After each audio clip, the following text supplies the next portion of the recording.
You know, we think a lot about how we store information today, right? We've got the cloud, hard drives, all this amazing tech. But have you ever wondered, what was the original cloud? For thousands of years, the ability to record history, write laws, and share big ideas depended almost entirely on a single, humble plant growing on the banks of the Nile. So today, let's dive into the incredible story of papyrus. So let's just start with this really fundamental question. Before computers, before the printing press, heck, even before the kind of paper we know, how did ancient civilizations keep their most important ideas from just vanishing? How do they pass down laws, stories, and scientific discoveries to the next generation? Now, you might be thinking of carvings on giant stone tablets. And sure, those were permanent, but they weren't exactly portable, were they? The real game changer, the invention that made information mobile and accessible, didn't come from a quarry. It came from a simple green plant growing in the mud of the Nile River.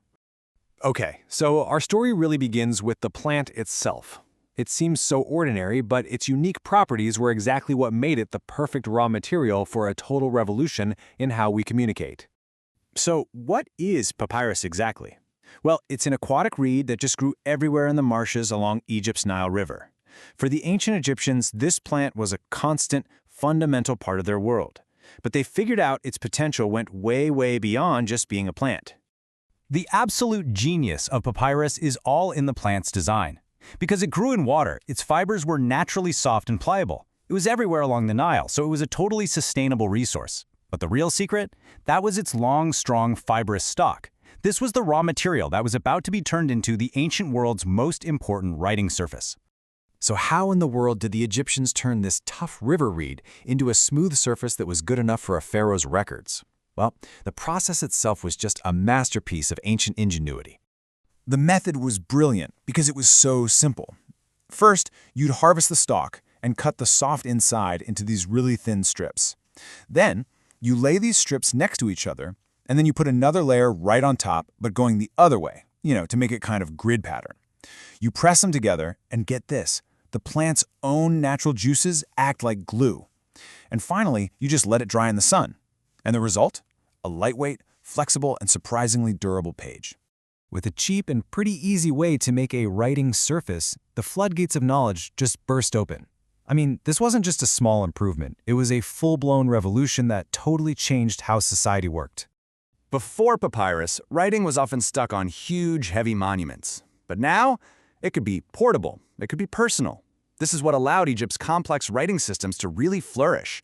Everything from the fancy hieroglyphics you see on tombs to the faster, almost cursive-like hieratic and demotic scripts they used for everyday things like administration and literature. Papyrus basically became the hard drive of the ancient world. All of a sudden, you could write down complicated medical procedures, you could track the stars to make calendars, you could do the math you needed to build the pyramids, and of course, you could preserve sacred texts for generations. Knowledge wasn't just set in stone anymore, it was on the move. But the plant's usefulness didn't stop with writing. Oh no, the ancient Egyptians were incredibly resourceful.